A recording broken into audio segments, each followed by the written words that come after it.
Good afternoon. It's Jamie, Jesus, and Java. I wanted to get on here, guys. Wasn't really prepared. Don't have my hair fixed up, but it's okay. The other day, I was thinking as I was eating this jar of honey. One of my students, she loves to give me jars of honey, and I've had several from her. And so I opened this jar, and I was thinking how sweet and pure this honey is. You know, our words can be sweet as honey.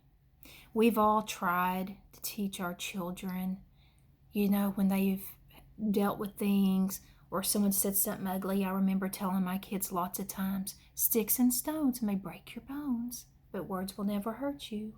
While that adage is true, words can crush a person's spirit. They can leave a scar on a heart.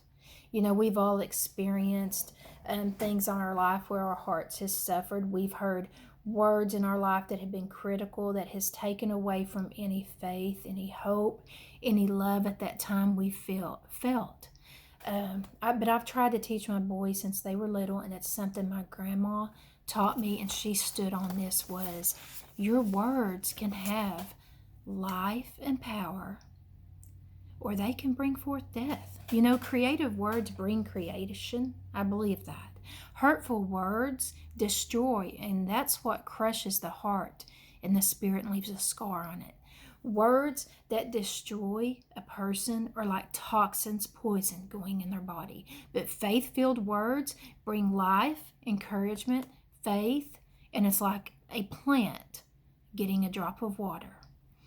I don't want you to ever doubt the power that our words have. As a teacher, we do a lot of writing in 5th grade, and I remember this year telling my students as they would bring their writing, you need to get some more descriptive adjectives in there, or I would say get some more verbs in there. We need more verbs. Or I would tell them, come on, put some colorful nouns in there. You know why? Because words brought their story to life. Just like the words we speak can bring life to a person, those words that they use is what brought their story to life. I want to read to you in Proverbs 15:4. It says, a soothing tongue is a tree of life, but if a perverse tongue breaks the spirit.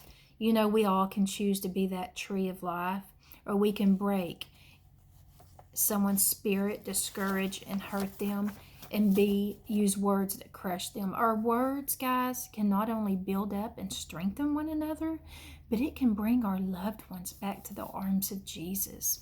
The other day, my Jesus pals and we were messaging, and we do that quite often, and we were talking, and someone just immediately, we stopped and said, let's just stop a minute, ask God to speak to us, and let's encourage one another. Let's give each other words of encouragement and words of life. Let's tell each other the positive, good things we see in one another, and even the things we don't see. Let's proclaim that we are going to see them. And that meant a lot to me, because I know sometimes them being my errands, they get tired. We all do. We get tired and we struggle, and they've definitely been my errands during this time with my son. But that inspiration, that encouragement, those words being said, was like strength going into my bones. It built me up, it strengthened me so I could continue facing the things I have to face. Guys, we need to make sure our words are sweet as honey.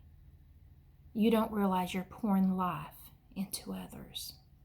I love you. God bless you, and have a good evening.